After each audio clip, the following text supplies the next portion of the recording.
Oke ya, kita mulai saja teman-teman. Suara saya sudah terdengar? Sudah, Bu. Oke, Assalamualaikum warahmatullahi wabarakatuh. Waalaikumsalam warahmatullahi wabarakatuh. Oke, terima kasih teman-teman. Ini siang-siang waktunya istirahat ya. Semoga tidak ngantuk. Bebas loh ini, kalian bisa sambil nyemil-nyemil silahkan. Oke, bentar, ini ada yang join.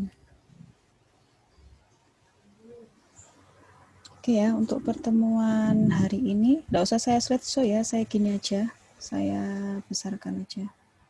Bentar. Gini jelas kan ya? Oke, di pertemuan ke berapa ini? Kelima ya? Kelima apa keempat? 5 ya. Di pertemuan kelima ini kita akan membahas tentang pemodelan, analisis, dan perancangan basis data. Jadi mata kuliah RPL ini kan kalian di semester berapa? Di semester 2 dulu ya. Sudah mempelajari materi tentang basis data. Nah, hari ini kita sedikit mereview, tapi kita tidak pada ke pembuatan basis datanya, tapi pada rancangan. Seperti yang saya sampaikan di pertemuan sebelumnya, minggu kemarin, di mata kuliah RPL ini kita lebih pada ke perancangan perangkat lunak. Jadi kita merekayasa perangkat lunak itu kita akan merancang sebuah perangkat lunak. Nah, yang kita rancang namanya merancang itu kan berarti tahapannya mulai dari awal desain sampai di akhir maintenance. Nah, jadi seperti yang saya sampaikan, kita bukan fokus di mengembangkan medianya, tapi kita fokus di bagaimana cara mengembangkan medianya. Gitu ya. Nah, di pertemuan ini kenapa basis data? Jadi di dalam pengembangan perangkat lunak itu kan ada dua sistem yang berjalan, sistem aplikasinya dan sistem penyimpanannya atau basis datanya. Jadi ketika kita mengembangkan perangkat lunak, misalkan kita membuat aplikasi jual beli online, katakan seperti itu ya, membuat aplikasi jual beli online. Nah, otomatis kan kita selain merancang aplikasinya, kita juga merancang media penyimpanan untuk aplikasi jual beli online itu. Nah, jadi nanti kita akan membuat perancangannya itu dari sisi sistem. Sistem itu dalam artian adalah perangkat lunaknya, dan dari sisi database atau basis datanya gitu. Nah, hari ini kita akan mempelajari tentang bagaimana membuat basis data. Semoga teman-teman masih banyak yang ingat ya bagaimana cara membuat basis data dan seterusnya. Oke, untuk hari ini sub pokok bahasan atau tujuan pembelajarannya kita akan membahas tentang pemodelan data, lalu tools pemodelan data menggunakan Power Designer. Gimana, sudah berhasil menginstal Power Designer atau masih ada yang belum berhasil? Saya lupa ya, enggak saya share, enggak diingatkan. Coba nanti habis ini saya diingatkan untuk nge-share di Google Drive ya. Oke, jadi intinya seperti yang saya sampaikan tadi, untuk pemodelan data ini kita berfokus pada apa yang akan disimpan. Jadi intinya ya basis data tadi ya, yang menggambarkan hubungan antar entitas. Masih ingat entitas?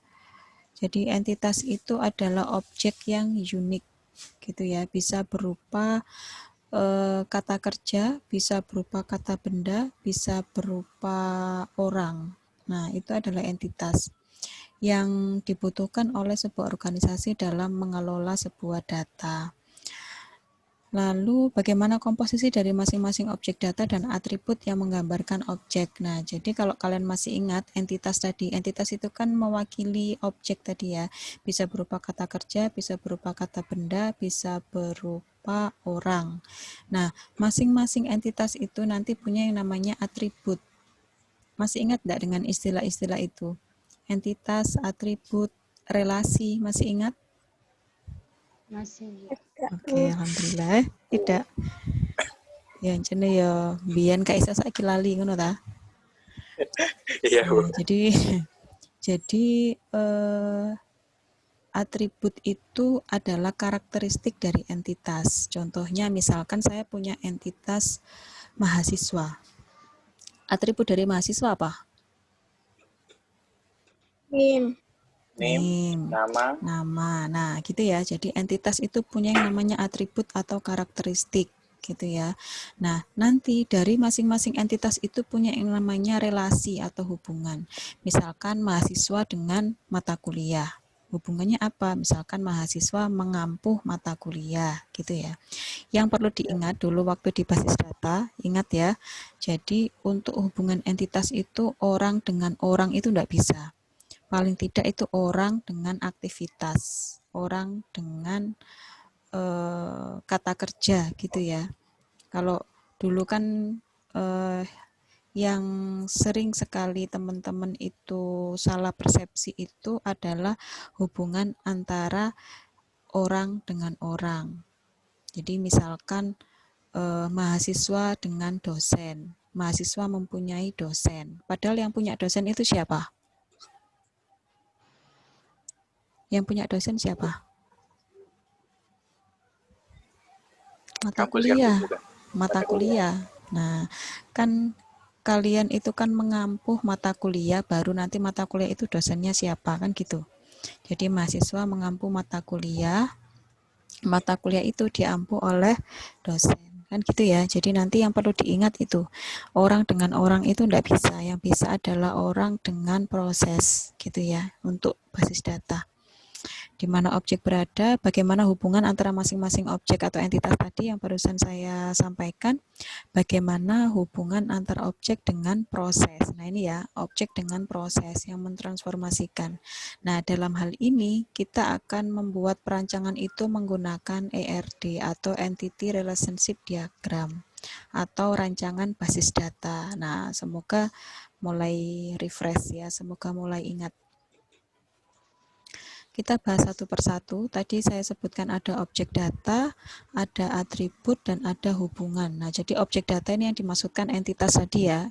Jadi nanti jangan bingung, istilahnya itu memang beberapa berbeda-beda. Jadi ada objek data, ada entitas, nanti ada atribut, ada karakteristik, ada hubungan, ada relasi, dan seterusnya.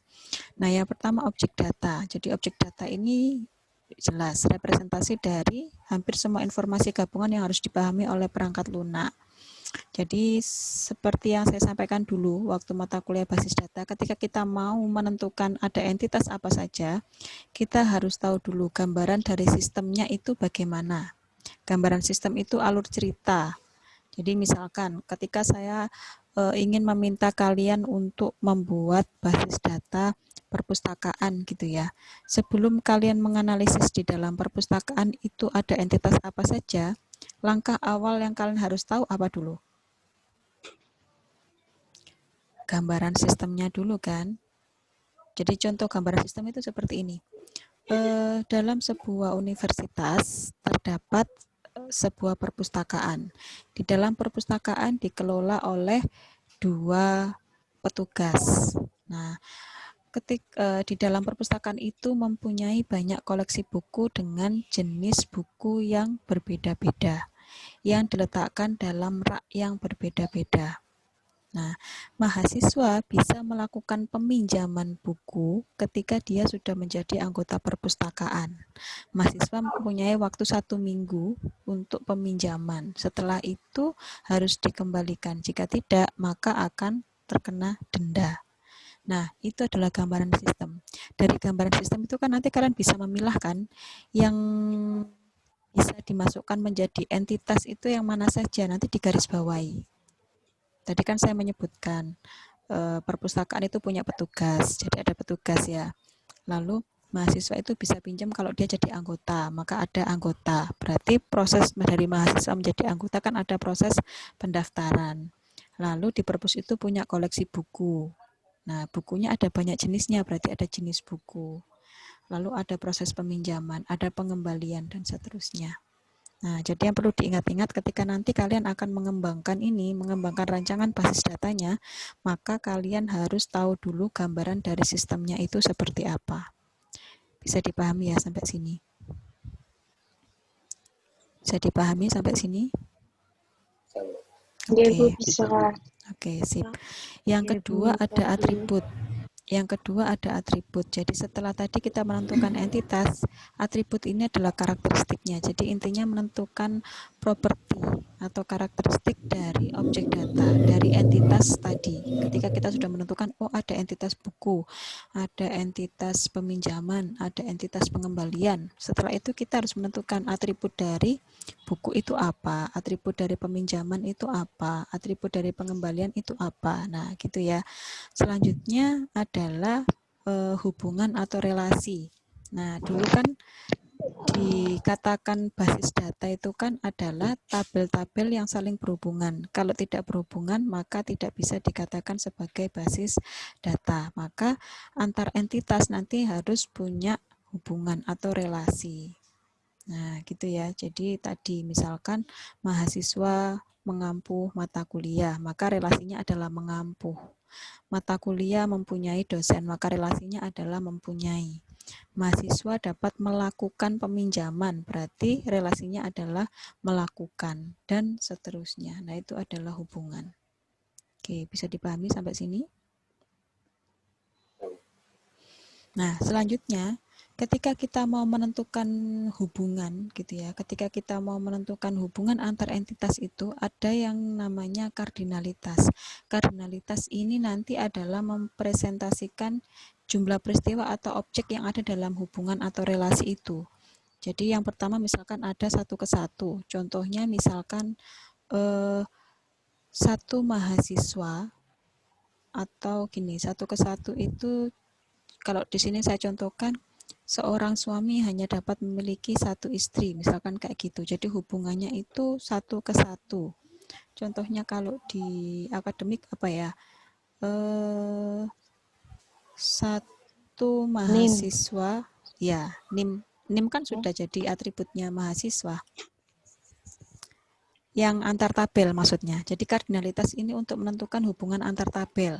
Jadi misalkan satu mahasiswa mempunyai 1 dosen pembimbing. Nah, misalkan seperti itu ya.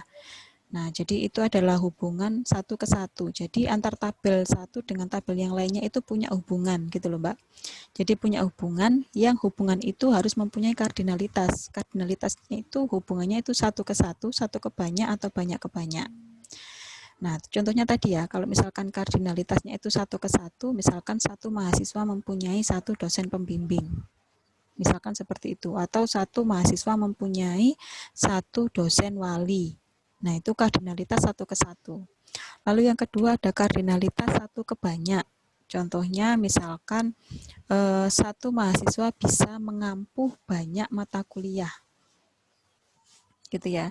Jadi satu mahasiswa bisa mengampu banyak mata kuliah. Nah, itu adalah kardinalitas 1 ke banyak. Nah, nanti ketika kita merancang basis data itu kita harus selain menentukan entitas atau tabel, menentukan kardinalitas, menentukan atribut, menentukan hubungan, kita juga harus bisa menentukan kardinalitas. Jadi kardinalitasnya itu 1 ke 1, 1 ke banyak atau banyak ke banyak. Nah, kalau banyak ke banyak misalkan dibuat seperti ini. Apa misalkan banyak mahasiswa bisa mengampuh banyak mata kuliah. Ini contoh saja ya. Kalau contoh yang di kehidupan sehari-hari misalkan banyak keponakan dapat memiliki banyak paman. Atau misalkan tadi banyak mata kuliah bisa diampu oleh banyak dosen. Biasanya kan kalau ada beberapa dosen dengan beberapa mata kuliah yang sama ya. Nah, itu bisa jadi kardinalitasnya banyak ke banyak. Sampai di sini bisa dipahami? Jadi intinya Bisa, nanti ketika Bu. kita akan mengembangkan perancangan basis data tadi ya, entitas, atribut, relasi atau hubungan, dan kardinalitas gitu ya. Nah, mungkin kalau masih abstrak nanti akan ada contohnya. Nah, kita masuk ke entity relationship diagram, jadi hubungan antar entitas. Jadi intinya ERD ini adalah teknik pemodelan data. Nanti pemodelan data itu ada banyak teman-teman. Jadi yang akan kita pelajari di mata kuliah RPL ini adalah beberapa pemodelan data. Salah satunya adalah ERD. Nanti ada DFD, ada activity diagram, ada use case dan kawan-kawan.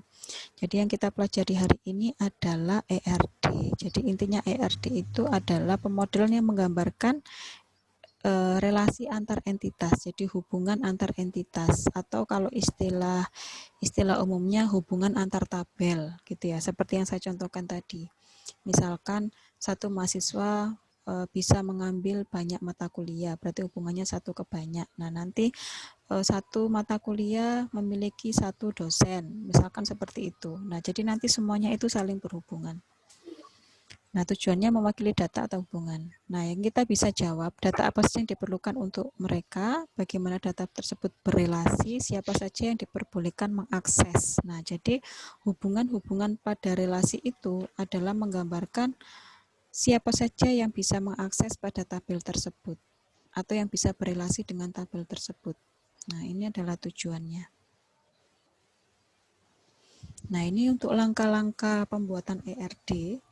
Langkah-langkah pembuatan ERD yang pertama yaitu menemukan atau mendefinisikan entitas. Seperti yang saya contohkan di gambaran perpustakaan tadi ya. Nanti akan saya berikan contohnya. Yang kedua, menemukan atau mendefinisikan atribut. Setelah tahu tadi, seperti yang saya contohkan perpus tadi, setelah tahu, oh ada entitas buku, oh ada entitas anggota, oh ada entitas peminjaman, pengembalian, jenis buku, petugas, anggota. Nah, itu kan entitas ya. Lalu kita mendefinisikan atribut.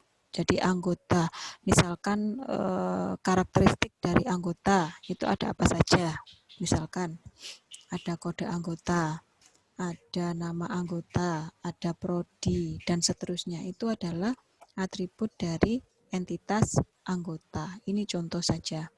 Lalu yang selanjutnya menemukan atau mendefinisikan relasi atau hubungan tadi antara tabel satu dengan tabel yang lain, seperti yang saya contohkan tadi ya. Lalu selanjutnya, nah ini. Jadi intinya entitas itu objek tadi sudah saya jelaskan. Jadi entitas ini memiliki beberapa atribut atau karakteristik seperti yang saya sampaikan barusan. Nah, entitas itu bisa berupa benda atau fisik, mobil, rumah, manusia, pegawai, mahasiswa, dosen, dan seterusnya. Atau bisa dalam bentuk abstrak, pekerjaan, departemen, mata kuliah, dan seterusnya. Atau bisa berupa kejadian atau aktivitas, pembelian, penjualan, peminjaman, pengembalian. Nah, jadi entitas itu bisa berupa ini, bisa berupa fisik, benda, bisa berupa abstrak, konsep, bisa berupa kejadian. Nah, itu adalah jenis-jenis dari entitas gitu ya. Lalu, nah ini contoh dari entitas seperti yang saya contohkan. Kalau tadi abstrak ya, belum ada gambarannya. Jadi di sini misalkan saya punya entitas yang namanya petugas. Atribut dari petugas biasanya kan ada nomor induk kepegawaian. Kalau di sini NIK itu ya, dosen kan pasti punya NIK yang berbeda-beda. Kalau petugas perpustakaan berarti punya nomor induk kepegawaian. Kalau PNS ada nomor induk pegawai atau NIP. Ada nama, alamat, agama, jenis kelamin, dan seterusnya. Nanti atributnya silakan bisa kalian kembangkan sendiri. Lalu misalkan yang kedua ada departemen. Departemen itu misalkan prodi gitu ya. Prodi, ada kode prodi, ada nama prodi, dan seterusnya. Nah, nanti ketika kita mau menggambarkan entitas, jadi entitas itu bisa dilambangkan dengan kotak proses ya. Bisa dilambangkan dengan kotak, atribut bisa dilambangkan dengan oval gitu ya. Ini entitas. Bisa dipahami sampai sini? Oke. Saya lanjutkan. Nah, ini langkah mendefinisikan entitas seperti yang saya jelaskan di awal tadi. Jadi silakan nanti kalian membuat ilustrasi atau gambaran cerita tentang sistem seperti yang saya contohkan perpustakaan tadi ya. Jadi ketika kita mau membuat sistem itu kita harus tahu dulu jalannya sistem nanti seperti apa. Kalau akademik tadi kan sudah saya contohkan perpustakaan, misalkan akademik. Kalau di basis data akademik itu kan kita bisa bercerita seperti ini contohnya. Oke, di Universitas Muhammadiyah Sidoarjo mempunyai sistem informasi akademik. Dalam sistem informasi akademik itu kita bisa mengetahui jumlah mahasiswa. Nah, misalkan seperti itu. Lalu di dalam akademik itu terdiri dari beberapa komponen. Ada sarana prasarana, ada dosen, ada mahasiswa, ada sistem informasi, dan seterusnya. Nah, dari situ kan kita bisa menggambarkan atau melihat kira-kira dalam sistem informasi akademik itu ada entitas apa saja, hubungan antar entitasnya apa, gitu ya. Lalu tandai setiap objek yang mewakili kata benda, kata kerja, kejadian yang ada dalam ilustrasi. Tadi ya, misalkan kalau perpus, ya ada buku, ada anggota. Tadi kalau akademik berarti tadi yang seperti yang saya ceritakan berarti ada dosen, ada administrasi, ada karyawan, lalu ada registrasi, dan seterusnya. Nah, setiap objek tersebut yakinkan bahwa ia memiliki karakteristik yang nanti disebut atribut. Nah, jadi kalau tadi tahu ya, misalkan salah satu entitasnya adalah anggota, maka anggota itu kan punya atribut. Ada nomor anggota, ada nama, ada prodi, dan seterusnya. Kalau sudah, menentukan objek yang merupakan entitas jika dia memang memiliki karakteristik, maka jadikan ia sebagai entitas, gitu ya. Kalau sudah, gambarkan entitas atribut dengan notasi simbol. Notasi simbol itu seperti ini tadi. Jadi ini Yang adalah entitas kotak oval itu. yang kotak. Jadi kotak ini adalah entitas, yang oval ini adalah atribut atau karakteristiknya. Gitu ya. Jadi langkah pertama menentukan atau membuat ilustrasi gambaran cerita. Yang kedua, menandai setiap yang ada di ilustrasi itu mana yang bisa dijadikan sebagai entitas. Cirinya yang bisa dijadikan entitas adalah dia yang mempunyai atribut atau karakteristik. Kalau dia tidak mempunyai atribut atau karakteristik, maka dia tidak bisa dijadikan sebagai entitas. Sampai di sini bisa dipahami? Nah, ini contohnya misalkan. Jadi ini yang seperti yang saya contohkan tadi ya, sudah jelas kalau ini. Jadi ini adalah langkah mendefinisikan entitas yang pertama, yaitu membuat gambaran sistem. Misalkan saya meminta kalian untuk membuat sistem informasi perpustakaan. Langkah yang pertama adalah membuat basis datanya. Berarti kalau kita mau membuat basis datanya, berarti kita akan membuat ERD-nya dulu. Ketika kita mau membuat ERD, kita harus tahu dulu gambaran sistemnya seperti apa. Nah, ini contoh dari gambaran sistem. Misalkan, ini departemen ya, misalkan Sida mempunyai perpustakaan. Perpustakaan ini dijaga oleh 2 petugas. Anggota perpustakaan ini adalah seluruh mahasiswa atau seluruh civitas akademika yang sudah terdaftar menjadi anggota perpustakaan. Di dalam perpustakaan mempunyai koleksi buku sekitar 200 eksemplar dengan berbagai jenis buku. Ada pengarang, ada penerbit. Nah, untuk melakukan peminjaman, anggota melakukan proses peminjaman ke petugas dengan memberikan kartu anggota. Lama peminjaman adalah 2 minggu. Proses pengembalian dilakukan dengan memberikan buku dan kartu anggota untuk pengecekan. Jika terlambat mengembalikan, maka akan dikenakan denda 500 per hari. Ini adalah contoh gambaran sistem ketika kalian akan mengembangkan sebuah sistem, gitu ya. Nah, dari gambaran sistem ini silakan ditentukan ada entitas apa saja. Nah, kira-kira entitas yang pertama apa? Dari baris pertama ya. Departemen A mempunyai perpustakaan, perpustakaan dijaga oleh 2 orang pegawai. Yang masuk entitas apa? Departemen A. Departemen A entitas apa perlu disimpan departemen A? Tidak. Pegawai. Pegawai. Jadi gini ya teman-teman, ntar sebelum dilanjutkan ke yang lain, jadi ketika kita mau menentukan entitas itu kita harus melihat dulu bahwa entitas itu yang nantinya kita gunakan untuk menyimpan kan ya. Entitas nanti kan akhirnya dijadikan tabel dalam basis data. Nah, Kalau tadi ada yang menyebutkan departemen A, kira-kira di dalam tabel departemen A itu kita mau menyimpan apa? Yang tadi menyebutkan departemen A. Ya, Mas Irfan. Apa? Apa Musan?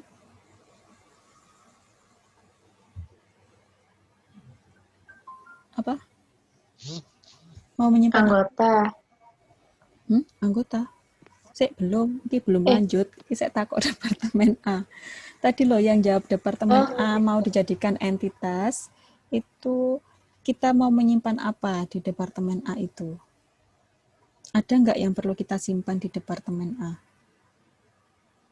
Tidak. Ayo, Departemen A, Bu. Departemen A.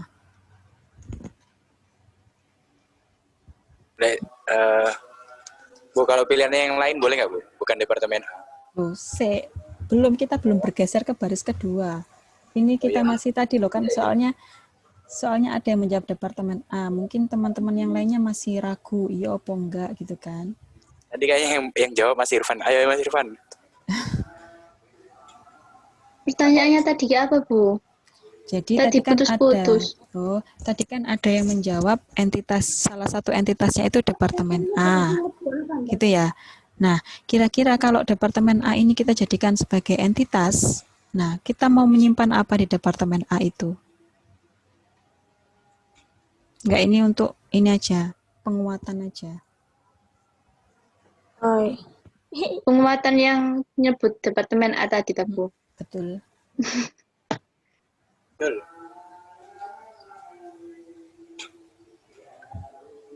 Ada nggak yang perlu kita simpan di departemen A? Jadi intinya kan kita kan mencari entitas ya ini ya.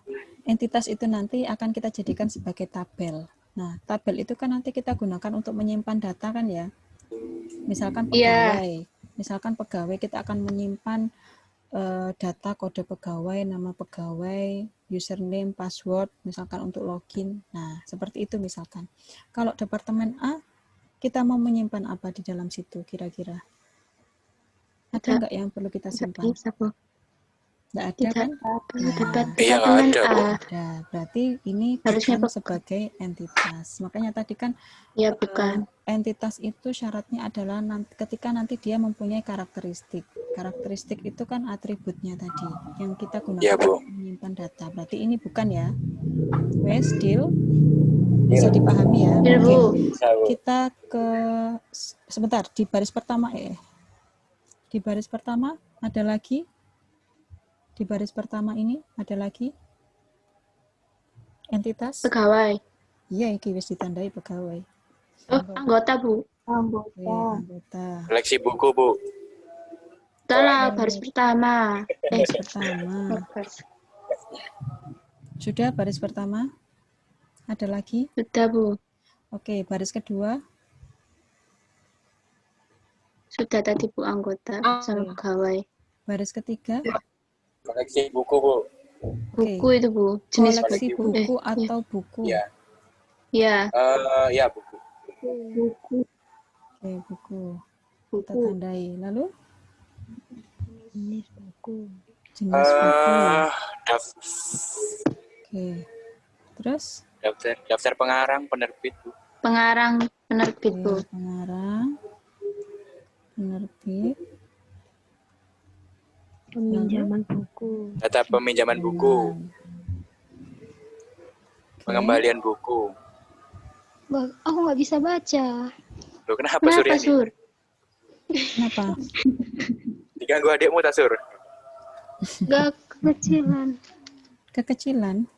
Layarnya besarkan. Iya. Pakai HP tambah? Sudah. Bisa di zoom kalau pakai HP. Pakai Iya, tangan. Bu. Lalu baris kelima. Petugas ini sama dengan pegawai ya? Iya, sama, Bu, nggak ada. Baris kelima? Iya. Oke, baris ke Nggak ada, Bu. 6. Ke-6. Pengembalian Pengembalian. buku. Pengembalian. Terus ada lagi?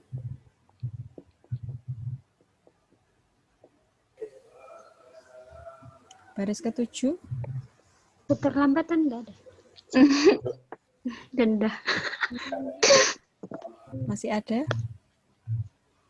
Denda loh, Bu. Denda Denda, itu nanti denda bisa keterlambatan. kita Kayaknya hitung. Denda nanti kalau di database itu nanti bisa kita hitung antara tanggal mengembalikan, tanggal peminjaman dengan tanggal mengembalikan. Kan tadi harus 2 minggu. Berarti kalau lebih dari 2 minggu, berarti nanti otomatis denda itu bisa dihitung. Jadi tidak perlu dijadikan tabel. Oh, Oke. Nah, di baris kedua, di sini kan ada kalimat kedua ya. Anggota perpustakaan ini adalah seluruh pegawai departemen yang sudah terdaftar menjadi anggota. Berarti kan kalau dia belum mendaftar, itu kan belum bisa jadi anggota ya. Iya, Bu. Berarti Iya. harus ada tabel apa dulu? Pendaftaran. Pendaftaran. Oke, ya, nanti kita ubah menjadi pendaftaran. Oke, ada lagi yang kurang?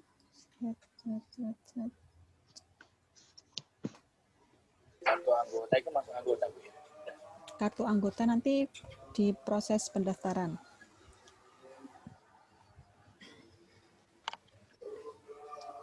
Sudah? Cukup? Oke, jadi ini adalah entitas.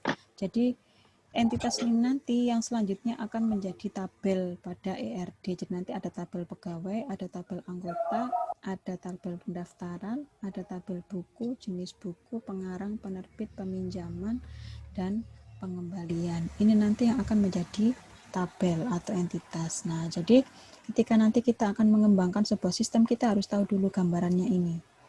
Jadi kalau kemarin kalian wawancara ya, wawancara atau observasi ke industri rumahan. Nah, kalian kan tanya, yang kalian tanyakan misalkan selama ini bagaimana proses transaksinya, lalu transaksi ini dikelola oleh siapa, aplikasi yang ingin dikembangkan bagaimana. Nah, kalian kan melakukan interview itu ya. Dari interview itu kan kalian punya gambaran sistem. Oh, ternyata misalkan Ibu X ini pengen punya sistem atau aplikasi yang seperti ini, yang seperti ini, yang seperti ini. Nah, itu adalah gambaran sistemnya. Jadi kalian sudah punya gambaran sistem aplikasi yang akan kalian kembangkan dari pengguna. Oh iya, Bu. Saya mau Bisa nanya, Bu. Silakan. Kalau misalnya kita mau buat kayak nanti contoh aplikasi perangkat lunak gitu, Bu ya.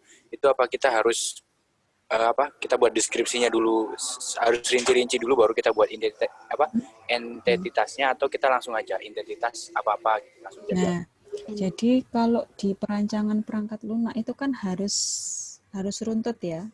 Kalau minggu kemarin kan kita bahas SDLC itu kan, ada waterfall, ada RAD, ada spiral. Nah, itu kan tahapannya sudah jelas. Langkah awal adalah analisis kebutuhan. Nah, analisis kebutuhan itu ya gambaran sistemnya ini. Di dalam sistem yang mau kita kembangkan itu butuh apa? Nah, ketika kita bicara butuh apa, itu kan berarti gambaran sistemnya harus jelas dulu. Yang diinginkan pelanggan itu sistem yang seperti apa?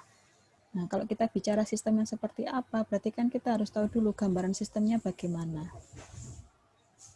Ya, jelas ya. Jadi wajib ya. Jadi kita harus tahu dulu gambaran sistem yang akan kita kembangkan itu bagaimana, baru nanti kita bisa menentukan, oh nanti ada tabel ini. Oh, di aplikasinya nanti butuh form ini, dan form ini. Jelas ya? Jadi yang pertama kita harus tahu dulu gambaran sistemnya dari analisis kebutuhan, lalu kita tentukan entitasnya, kita buat database-nya kalau sudah, jadi relasinya jelas, baru kita buat, oh kita di dalam aplikasi ini kita butuh form ini. Biasanya kan kalian kan membuat form kan, misalkan form pendaftaran, isinya apa, atau form apa, isinya apa. Nah itu runtutannya seperti itu. Bisa dipahami sampai sini? Jadi kenapa kemarin saya minta kalian untuk memilih salah satu SDLC yang kalian gunakan untuk mengembangkan perangkat lunak. Itu tujuannya di situ. Jadi runtut ketika kita mau mengembangkan perangkat lunak itu mulai dari analisis kebutuhan dulu, lalu desain dulu, lalu apa dan seterusnya. Nah, nanti merancang itu ya merancang mulai dari merancang basis data, merancang sistem, dan seterusnya. Nah, ini tadi ya yang sudah kita tandai. Nah, langkah selanjutnya adalah menentukan atribut. Jadi tambah satu pendaftaran. Nah, sekarang kita menentukan atribut. Atribut adalah karakteristik dari entitas. Di dalam buku ada atribut apa? Nomor buku, kode buku, Kode buku. Terus nama buku, judul ya. Judul atau nama Dulu buku. ya. Nah, ini yang perlu diingat teman-teman ketika kita mau membuat ERD, kalau membuat entitas, nama atribut, kalau dia terdiri dari dua kata, silakan dihubungkan, bisa menggunakan underscore. Lalu Tahun terbit. Tahun Oke. buku. Terus Penerbit, pengarang, penerbit, pengarang, pengarang, penerbit, terus Tahun terbit. udah. apa biasanya? Identitas buku apa biasanya? Udah. Di dalam buku. Nah, ini kan kalau misalkan buku itu kalian bisa ambil, misalkan kalian punya buku gitu ya. Nah, jadi buku ini itu, di dalam buku ini identitasnya ada apa saja? Tadi kode, bisa dari ISBN. Lalu ada judul. Lalu biasanya ada apa lagi dalam buku? Jumlah halaman. Jumlah halaman. Ya. Nah, gitu ya. Ini contoh saja, nanti bisa dilengkapi sambil jalan dan lain-lain. Lalu pegawai, Kode pegawai. ID pegawai, nah, nama kode, nama pegawai, kode pegawai, nama. Terus apa biasanya? Kalau di sistem itu kan biasanya ada autentifikasinya ya. alamat, Boleh. enggak. Apa yang penting di Anu, pegawai? jenis kelamin Bu, jenis kelamin, Yang penting apa yang penting? jenis kelamin, Biasanya kalau pegawai itu mau masuk ke sistem itu dia butuh apa? Autentifikasi apa?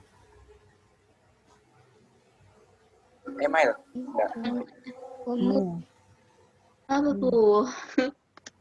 apa? Bukannya kode pegawai itu Bu? Bukannya. Iya, bisa. Apa ya? Untuk masuk ke sistem biasanya dia punya apa? username, Username dan password.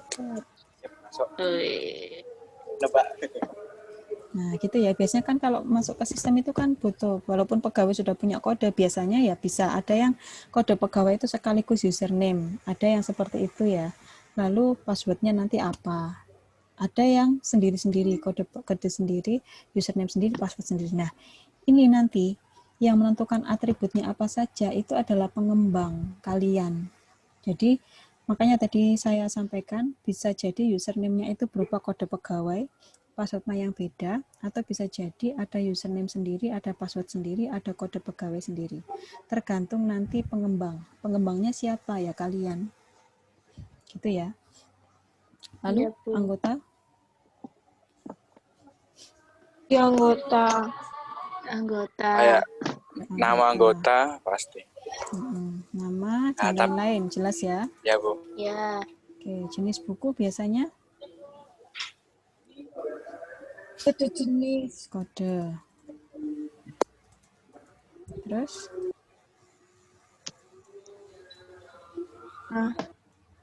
Jenis. nama jenis. Nama jenis itu misalkan kode K01, nama jenisnya novel.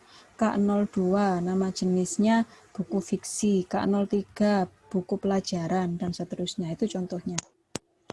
Pengarang, Kode pengarang. Nama pengarang. EL. apa? Dan lain-lain ya. Yang penting kan biasanya itu. Iya.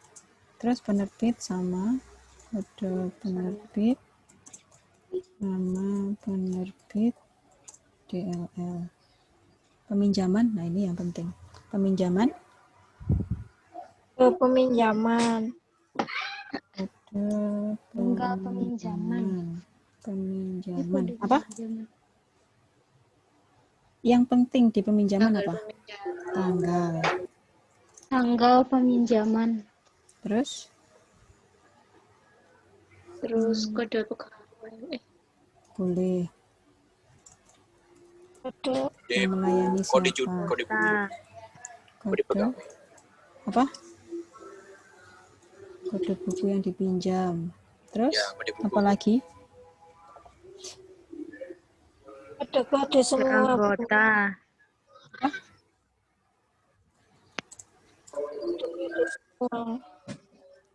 Terus Udah. oke, dan lain-lain. Ini yang penting ya. Nah, kenapa kok yang dimasukkan di sini kode-kode? Berarti nanti ada yang namanya, masih ingat dulu primary key, foreign key. Ya, Masih Oh, ingat ya. ya? Nah, nanti yang boleh berelasi Iya, Bu. itu adalah foreign key. Jadi nanti di tabel peminjaman nanti pasti berelasi ke banyak tabel. Jadi peminjaman nanti kan bukunya, terus anggota siapa yang pinjam, pegawainya siapa, dan seterusnya. Berarti nanti dia akan berelasi ke banyak tabel. Terus pengembalian, Pengembalian. Tanggal pengembalian. pengembalian. Terus Tanggal buku. tanggal kembali. Terus Kode anggota. kode anggota. Kode peminjaman. Tak boleh lah. Kode buku. Ayo apa? Ketika gini, misalkan kalian ke perpustakaan ya, kalian ke perpustakaan itu ketika mau pinjam buku, ada kemungkinan nggak satu mahasiswa itu pinjam banyak buku? Ada. Terus ketika mau mengembalikan, ada kemungkinan nggak mahasiswa itu ketika dia waktu pinjam 5 buku, pengembalian pertama dia mengembalikan 2 buku dulu. Nggak langsung semuanya. ya biasanya ya tergantung dia udah baca atau belum sih, Bu. Kalau Nah misalnya ya, baca maksudnya kan, ada kemungkinan. Ada Ada, kemungkinan Bu. enggak? Ada. Nah, Ada. berarti ketika kita mau mengembalikan buku, berarti yang diklik barcode pertama kali apa? Kode buku. Hmm? Kode peminjaman. Kode Pinjaman. Peminjam. peminjaman. kode peminjaman. Kota. Nah, nanti kan pasti diklik kan. Misalkan Iya. selain itu apa lagi? Kode apa lagi?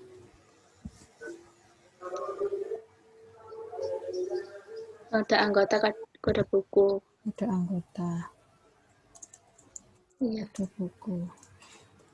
Nah, jadi nanti ketika kita mau mengembalikan kan diklik, oh ini peminjaman kemarin. Nanti kan dari situ kan kelihatan, oh tanggal peminjamannya sekian, tanggal kembalinya sekian, maka dia kena denda. Maka nanti di sini dia ada denda. Denda, ya. Gitu ya. Terus pendaftaran dan lain-lain. ID pendaftaran. Kode pendaftaran. Terus Nama.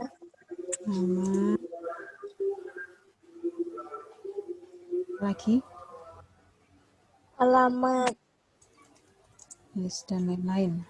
Nanti bisa prodi, Iya. bisa apa. Nah, ini di dalam menentukan ERD, tadi kan ada banyak sekali atribut yang sama ya. Misalkan di sini ada kode pegawai, padahal di sini sudah ada kode pegawai. Ada kode buku, di sini ada kode buku. Nah, nanti ada yang namanya normalisasi. Nanti di materi berikutnya ada yang namanya normalisasi. Normalisasi itu dia tetap berelasi tapi tidak boleh menyebutkan anggota atau atribut yang sama dalam tabel. Nanti itu di pertemuan selanjutnya. Biar tidak bingung kalian, yang penting bisa menentukan entitas, bisa menentukan yang namanya atribut dulu. Sampai di sini bisa dipahami ya? Bisa, Bu. Oke, kita lanjut ke Nah, tadi atribut adalah sifat atau karakteristik, tadi sudah disebutkan atributnya apa saja. Nah, selanjutnya adalah hubungan atau relasi, seperti yang saya sampaikan tadi ya. Jadi setiap tabel itu punya hubungan, sama seperti yang kita sudah tentukan tadi. Misalkan, buku mempunyai jenis buku, berarti relasinya adalah mempunyai. Buku mempunyai Mempunyai. pengarang, buku mempunyai penerbit, dan seterusnya. Anggota melakukan peminjaman, anggota melakukan pengembalian, gitu ya. Melakukan. Peminjaman dilayani oleh pegawai. Nah, itu adalah relasinya atau hubungannya. Bisa dipahami ya? Ada nih. Bisa, Bu. Terus langkah menentukan relasi tadi sudah jelas ya, dari gambaran cerita, tandai hubungan yang mewakili, diwakili oleh kata kerja. Identifikasi rasio kardinalitas tadi, kardinalitas yang satu ke satu ke banyak atau banyak ke banyak tadi. Lalu identifikasi batasan partisipasi dalam setiap hubungan, kemungkinan atribut yang muncul dari setiap hubungan tadi, atribut-atributnya ada apa saja, gambarkan dalam bentuk notasi. Nah, ini contoh kasusnya tadi, menentukan relasi. Nah, ini kan kita tadi menentukan relasi antar entitas. Anggota melakukan peminjaman, pegawai mengelola peminjaman, pengarang menulis buku, penerbit menerbitkan buku, anggota melakukan pengembalian. Ini contoh. Jadi ketika nanti digambarkan dalam bentuk ERD, jadinya seperti ini. Anggota melakukan peminjaman, berarti banyak anggota melakukan banyak peminjaman. Hubungannya banyak ke banyak. Tabel anggota nanti ada nomor anggota, nama, alamat, di tabel peminjaman ada ini, dan seterusnya. Ini adalah relasi antar entitas, atau kita bisa sebut dengan ERD. Untuk yang notasi ini bisa dipahami? Bisa dipahami? Bisa, Bu. Oke, yang lain bisa ya. Oke, saya lanjutkan. Nah, sekarang ketika kita tadi sudah membuat relasi antar entitas dalam bentuk notasi ini, notasi kotak, notasi jajar genjang, notasi kotak, dan seterusnya, kita akan melakukan mapping ER ke dalam tabel. Tadi kan saya sebutkan ya, entitas itu yang nantinya akan menjadi tabel. Nah, jadi intinya tabel itu sama artinya dengan entitas pada konsep atau pada level konseptual. Jadi konseptual itu tadi ini. Setiap orang bisa membuat tabel, tapi membuat tabel yang baik tidak semua orang dapat melakukannya. Makanya ketika kita nanti membuat mapping ke dalam ERD, maka kita harus menganalisis dulu atribut-atribut yang memang benar-benar dibutuhkan atau tidak. Nah, contohnya, nah tadi kan ini ya, misalkan dari relasi setiap sistem informasi perpustakaan, pada setiap entitas ada satu atribut kunci atau primary key. Kalau tabel anggota jelas ya, primary key-nya adalah nomor anggota atau kode anggota tadi ya. Oke, jadi dari konseptual entitas tadi kita buat dalam bentuk tabel. Jadi ada anggota, nomor anggota, nama. Jadi nanti kan ada entitas dan ada atribut. Entitas dan atribut nanti akan di-mapping ke dalam tabel, ke dalam bentuk tabel. Jadi contohnya seperti ini. Nah, kalau sudah, jadi nanti kita akan membuat ERD itu dengan menggunakan Power Designer. Nanti di dalam Power Designer itu ada yang dikenal dengan namanya tabel, view, dan relasi, sama ya. Dan nanti ada dua jenis ERD, ada konseptual data model dan ada physical data model. Nah, nanti kita akan contohkan. Nah, nanti ketika kita sudah membuat relasi antar entitas, misalkan anggota dengan perpustakaan, nanti di dalam ERD bentuknya akan menjadi seperti ini. Anggota tadi ada nomor anggota, nama, alamat, dan seterusnya. Peminjaman ada kode peminjaman, dan seterusnya. Nah, sebelum saya contohkan dalam bentuk menggunakan Power Designer, ada yang ditanyakan?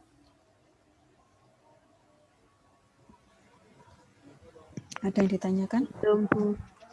Jelas Belum, ya? Bu. Oke, Iya, Bu. kita coba dalam Power Designer.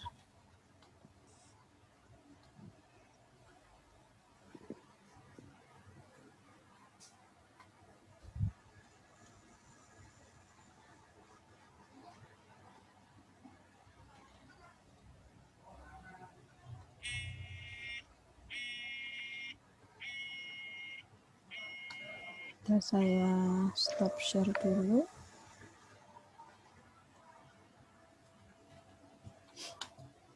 Saya buka Power Designer.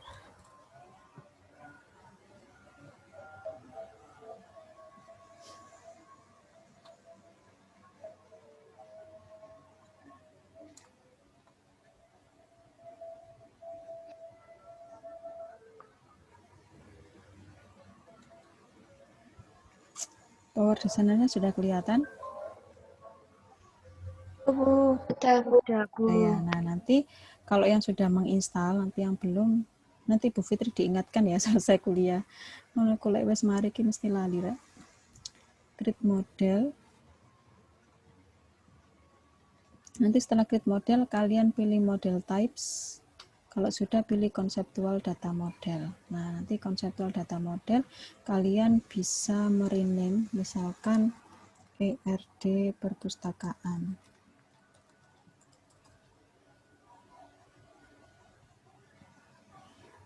Nah, nanti akan muncul lembar kerja seperti ini. Kalau sudah, nanti di bagian kanan itu ada beberapa beberapa simbol gitu ya, beberapa simbol nanti bisa kalian pilih. Nah, di sini ada entitas.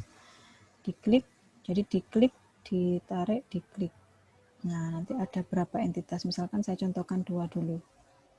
Ada entitas 1 dan ada entitas 2. Nanti kalau mau merubah tinggal di double klik pada entitas. Double klik, nah nanti entitas yang pertama apa? Tadi saya contohkan misalkan anggota.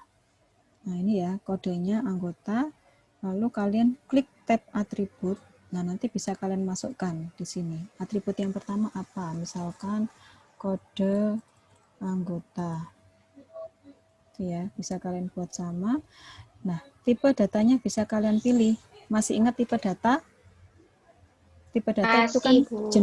jenis yang digunakan untuk menyimpan datanya apa ya. Misalkan kalau kode kita buat Iya. secara umum saja, misalkan kita buat karakter. Karakter itu bisa kita Karakter. pakai ini. Ya. Bisa karakter, bisa variabel karakter. Masih ingat bedanya? Bedanya karakter dan varchar?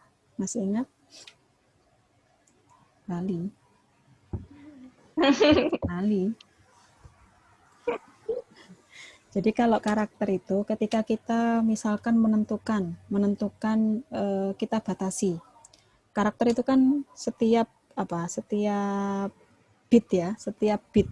Misalkan nama saya berarti ada NAMA Oh iya, spasi ingat, kita Bu. hitung 1 S apa? Apa? Kalau karakter itu kayak satu kata, terus kalau variabel karakter itu kayak gitu lah, Bu. Ikulah karakter karo string. Oh iya, Bu. Jadi kalau karakter, misalkan kita tadi ya, misalkan nama saya NAMA, spasi kita hitung 1, SAYA, berarti kan ada 9. Ya, ada 9 karakter ya. Iya, Bu. Nah, nama saya. Padahal kita menyediakan alokasi di memori itu 10. Kelihatan ya, saya tipe data di depan ini ya. Kelihatan, Bu. Oke. Kelihatan, Bu. Padahal saya menyediakan alokasi di memori itu 10. Kalau kita menyediakan dalam bentuk karakter, walaupun kita simpan 9 karakter, tapi kalau kita sudah menentukan 10, maka 10 itu yang kesimpan semuanya di dalam memori. Kalau kita menggunakan varchar, variabel karakter, ketika kita mengalokasikan 10, tadi yang dibutuhkan untuk menyimpan hanya 9, maka yang digunakan menyimpan hanya 9 saja. Jadi lebih hemat di memori penyimpanan. Bisa dipahami? Iya, Bu, bisa. Gitu ya. Jadi ini kan yang menentukan panjangnya karakter itu kan kita sebagai pengembang. Nah, kita bisa memberikan batasan. Misalkan saya berikan batasan varchar 10. Oke. Lalu kalau kita pilih primary key, kita klik yang primary. Atribut yang kedua.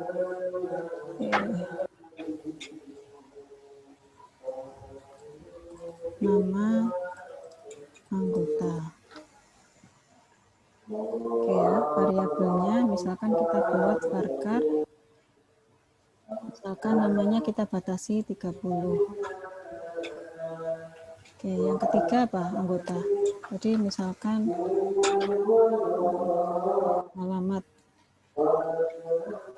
Yang di dekat Prodi. masjid bisa di-mute dulu ya. Habis ini adzan.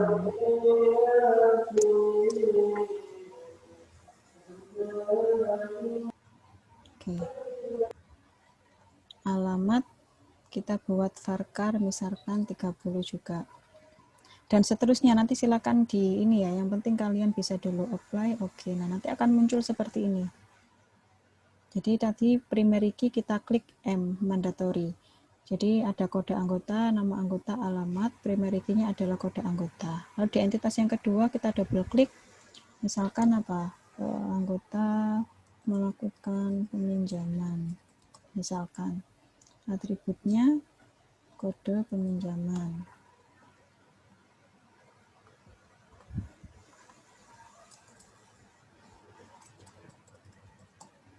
Oke, kode peminjaman.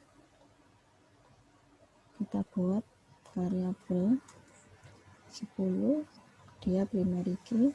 Lalu di sini apa tadi? Tanggal pinjam. Tanggal peminjaman. Oke, tanggal peminjaman atau tanggal pinjam. Tanggal kita bisa menggunakan date.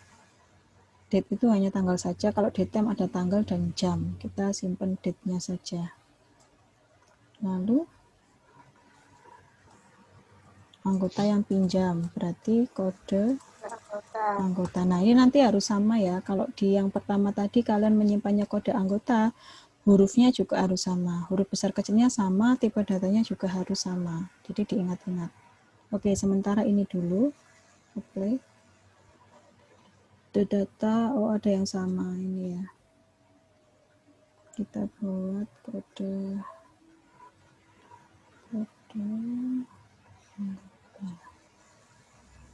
nah ini ya. Jadi di dalam Power Designer terbaru itu memang sudah difasilitasi dengan yang namanya normalisasi. Makanya kenapa tadi kode anggota itu tidak mau ketika disimpan namanya sama. Kan kalau ini kan cuma teksnya saja ya, yang disimpan adalah namanya, name-nya, kodenya ini loh. Nah, karena dia normalisasi, makanya saya tadi disebutkan tidak boleh ada atribut yang sama di masing-masing tabel, tapi bisa kita akali dengan memberikan kode yang berbeda. Nanti saya ubah kode anggota 1. Kita ubah kode anggota 1. Maka dia bisa. Nah, itu sudah memfasilitasi normalisasi tadi. Itu nanti akan ada di materi selanjutnya. Kalau sudah kita tentukan relasinya. Nah, ini menggunakan relationship ini. Kita klik di primary key-nya, lalu kita drag. Yang kita buat relasinya apa? Nah, jadi nggak cuma mahasiswa ya yang punya relasi. Relationship. ERD yang dua relationship.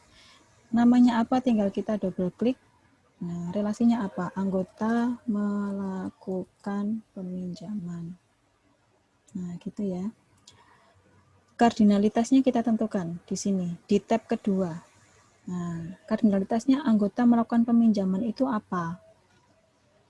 One to many, berarti satu anggota melakukan banyak peminjaman, satu anggota melakukan satu peminjaman, banyak anggota melakukan satu peminjaman, atau banyak anggota melakukan banyak peminjaman.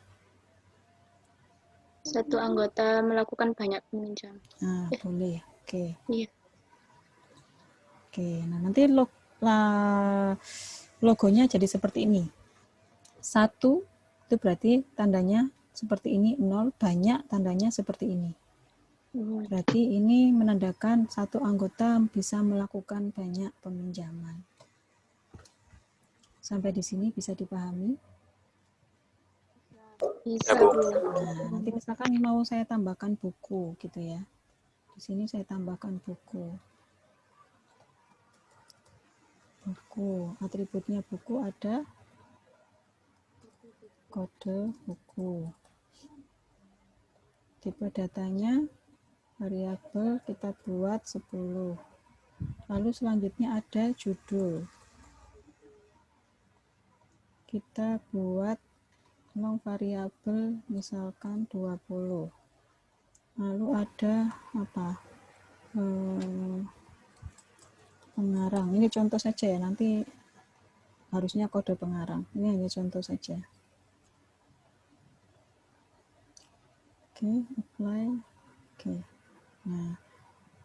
Nah, nanti di sini kalau sudah ada buku berarti di sini harus ada kode buku ya. Nanti saja itu, ini hanya contoh saja.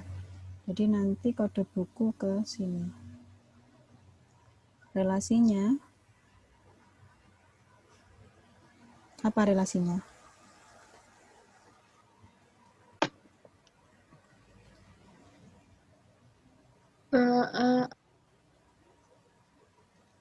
Buku ke peminjaman atau peminjaman ke buku. Buku ke peminjam. Mempunyai boleh. Misalkan peminjaman mempunyai buku gitu ya. Nanti bisa terserah, bisa di ini. Oke, peminjaman ke buku atau buku ke peminjaman.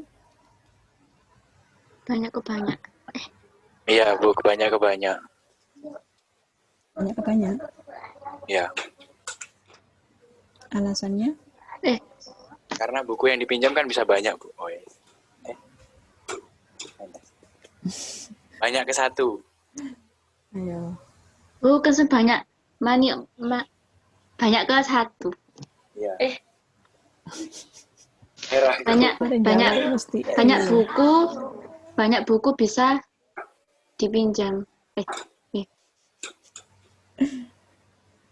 Apa? Iya, Bu, kalau buku Ayo, kan yang banyak, lainnya. Bu. Terus peminjaman itu. Peminjaman. Ini Dia bisa minjem kita asumsikan per kode loh ya. Kita asumsikan per kode. Nanti satu ke satu. Contohnya Satu ke seperti tadi, satu anggota bisa melakukan banyak peminjaman. Berarti kan satu kode anggota bisa melakukan banyak peminjaman. Buku tadi kan punya satu yang unik kan. Setiap buku pasti punya kode yang berbeda. Berarti Satu ke satu, Satu ke Bu, banyak. karena kan Banyak. Satu ke banyak. Ke satu. peminjaman kan ada kode peminjamannya. Pinjaman bisa meminjam beberapa buku.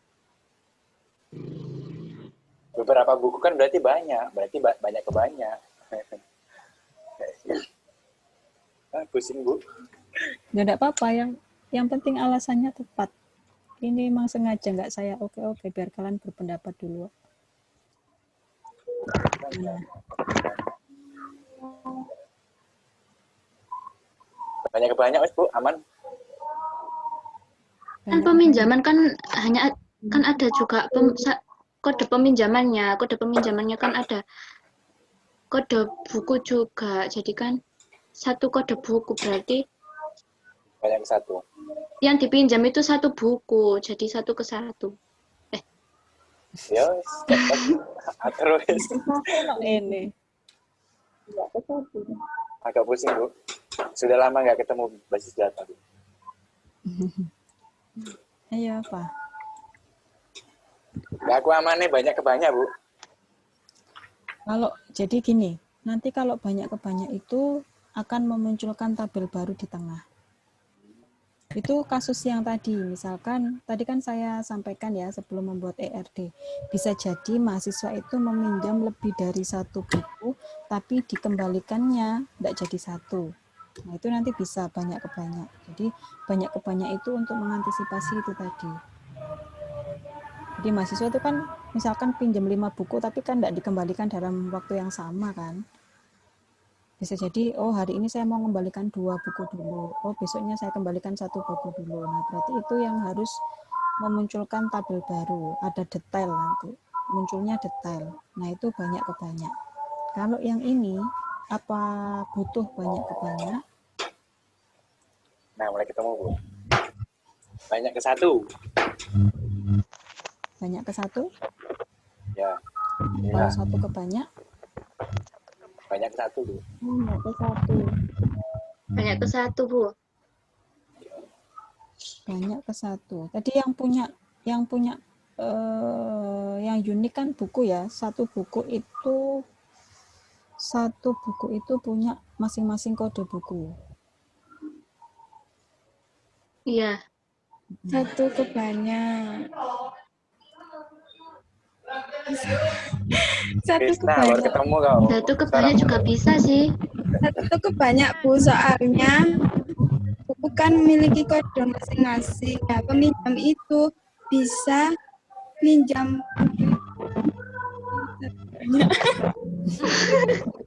Kalau nggak satu ke banyak, banyak ke satu. Gitu Bu kualitas. Jadi prinsipnya gini ya teman-teman, ketika nanti kalian melakukan perancangan ERD atau perancangan basis data, itu semuanya memang tergantung gambaran sistemnya, tergantung pengembangnya, mau dibuat satu ke banyak, banyak ke banyak, banyak ke satu, itu bebas, yang penting alasannya tepat. Makanya tadi kenapa saya minta kalian berpendapat dulu, bisa satu ke banyak, jadi satu buku dilakukan oleh banyak peminjaman, jadi setelah dikembalikan bisa dipinjam Iya. lagi, nah itu. Atau kalau banyak ke satu ini yang agak susah karena satu kode tadi yang seperti yang dikatakan oleh teman-teman tadi, buku itu punya kode, satu kode gitu ya. Masing-masing buku itu punya kode yang berbeda-beda walaupun judulnya sama. Nomor registrasinya buku kan beda-beda kan biasanya walaupun judulnya itu sama. Jadi yang memungkinkan adalah satu ke banyak. Oke, kita apply. Nah, jadi gini. Ini contoh sederhana dari ERD. Nanti kalau misalkan ada banyak lagi entitas, nanti pasti cabangnya malah akan lebih banyak. Nah, ketika kalian akan merancang itu, ya harus tahu dulu jalannya sistem nanti bagaimana. Nanti kan di buku sini kan ada jenis buku, lalu ada pengarang, ada penerbit gitu ya. Nah, nanti ada dua tipe ketika kita mau membuat ERD.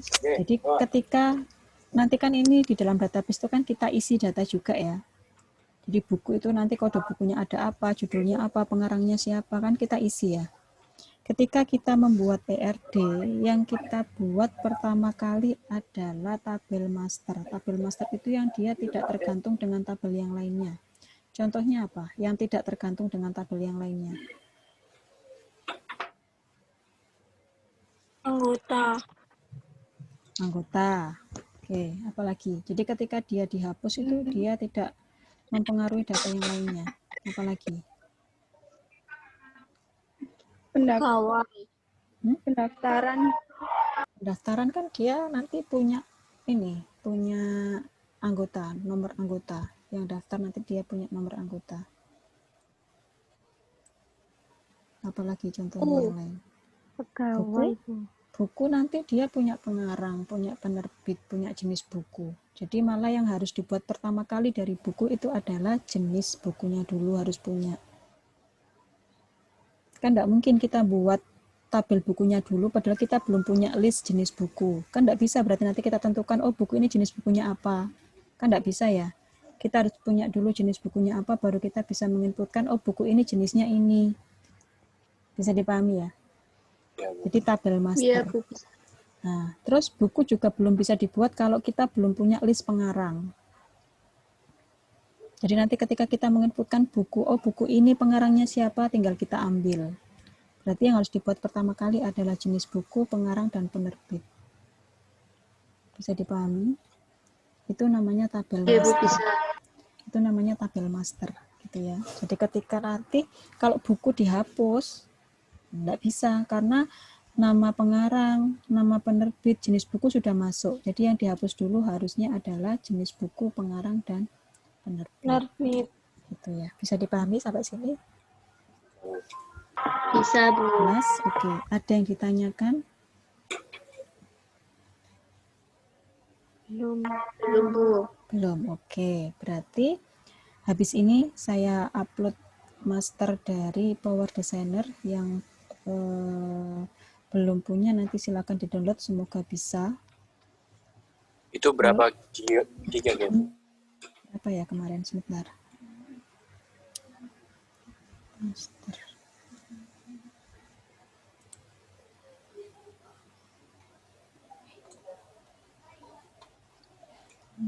desainer. 609. Semoga bisa. Bisa kan kalau di Google Drive segitu? Bisa, Bu. Mm-mm. Ya, Bu, itu sama nggak sama yang dulu pernah dikasihkan atau baru yang barunya, Bu? Sama. Kalau dulu di database kalian sudah menginstal dan sudah punya, bisa. Oh ya. Bisa dipakai. Oke, ada yang ditanyakan lagi teman-teman?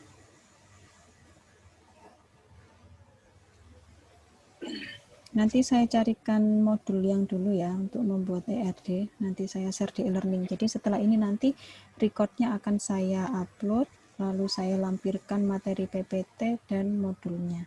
Jadi kalian bisa coba, nanti ada tugas juga. Sama aplikasinya, Bu. Ya, ingatkan habis ini. Oke, ada yang ditanyakan? Apa ya? Kalau udah ada ya enggak apa-apa. Nanti bisa diskusi. Jadi nanti silakan dimanfaatkan forum diskusi yang nanti saya buat di e-learning. Jadi kalian tanya apa saja silakan di situ. Nanti saya pasti akan menengok forum diskusi dan menjawab. Oke? Siap, Bu. Oke ya. Terus sekali lagi mungkin tadi ada yang belum mengisi form ya, yang mengisi form